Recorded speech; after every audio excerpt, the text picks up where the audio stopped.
name's Andrew Petwain. I'm the managing editor of InsuranceInvestor.com. And today I'm joined by James Pomeroy, global economist at HSBC. James, how are you? I'm very well, thank you. Thank you very much for having me. It's a pleasure to have you. So James will be speaking at our Insurance Investor Europe live conference in September in London. He'll be doing a keynote on game changers, the key macro trends you need to understand. So it's a nice, big, broad, juicy topic, and James is going to give us a bit of insight into some of what he's been speaking about in September. So James is going to dive straight into the topic. And I wanted to ask you, my first question is, what exactly are these game changers in terms of macroeconomics, and how do they impact global market conditions?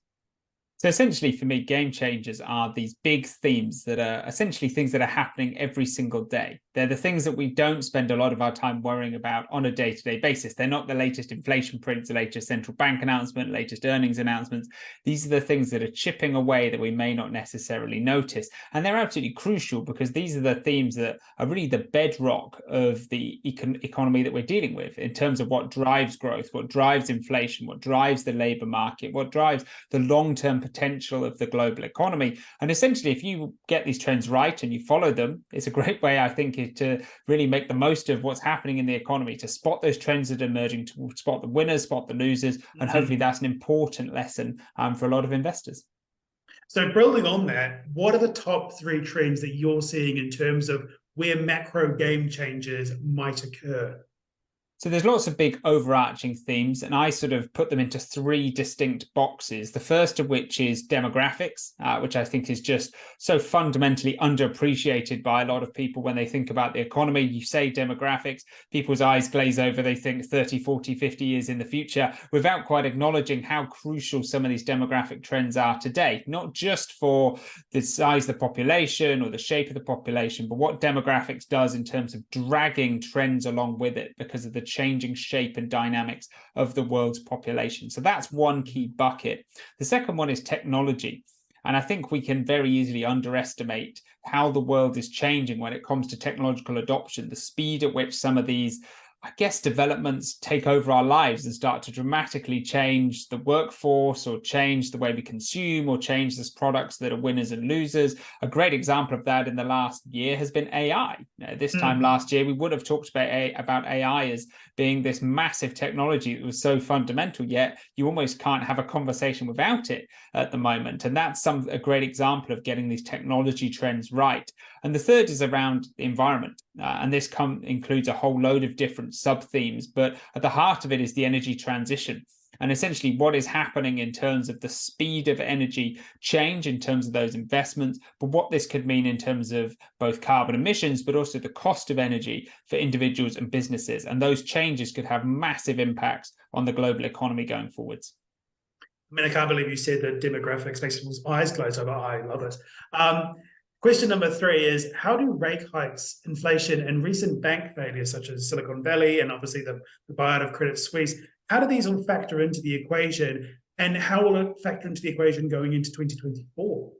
So you've got a few things at play here. I mentioned these game changers. They're almost your undercurrent of what's happening in the economy. These really determine your sort of fundamental potential growth rates and the sort of sectors that are going to be winners and losers. So if you think you've got an aging population, or you've got a growing young population in some parts of the world, or you've got rapid developments in technology, that sort of sets your starting point for where growth and inflation is likely to be over the medium term. Then you have to look at sort of your cyclical overlay on top of that, which comes from what central banks are doing with policy, what happens with high inflation, and as you mentioned, some of these challenges around the financial system. And essentially our outlook going into next year is for softer growth, because it's unlikely that this period of high inflation, elevated central bank policy rates, and uncertainty in the financial system is going to lead to a pace of growth that's above and beyond what you would expect given those underlying factors. And that situation is sadly where we are at the moment, where central banks are trying to slow down the economy.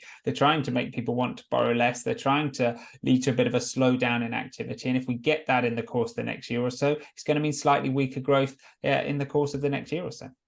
Very interesting.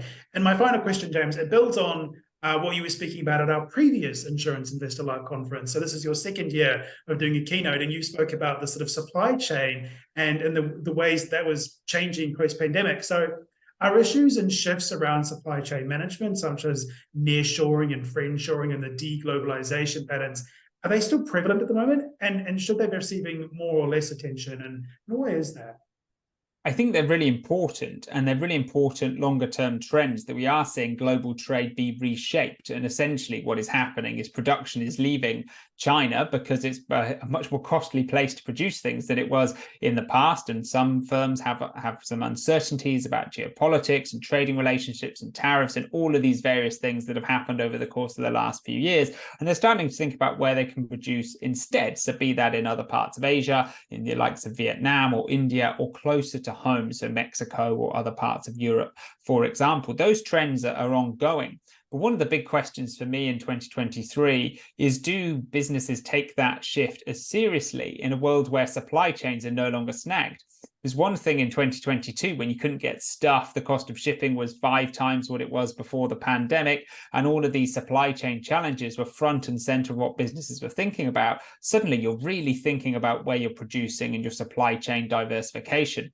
But now we're in a situation today where statistically, at the time of recording, we are in the loosest supply chain system we've ever seen. Now, if you look at some of the indicators in terms of delivery times for businesses, shipping rates, all of these things, they're the best levels they have been in a long, long time. And all of that together might well change some of the intensity by which businesses think about their supply chain. But don't forget, even if that does happen in 2023, underneath it all, the global trading system is evolving to be one that's less focused maybe on Chinese exports to the rest of the world, and one that's a much more diversified base of production. There's so much to talk about. It's such a huge issue. So I'm really looking forward to seeing you talk about it in September, James. If you're interested in hearing more of his thoughts, you can go to clearpathanalysis.com and look for the Insurance Investor Live page where you can register and attend. So thank you very much for your time today, James. Looking forward to hearing you speak later on in the year. And thank you very much for watching. Thanks very much. Looking forward to it in September.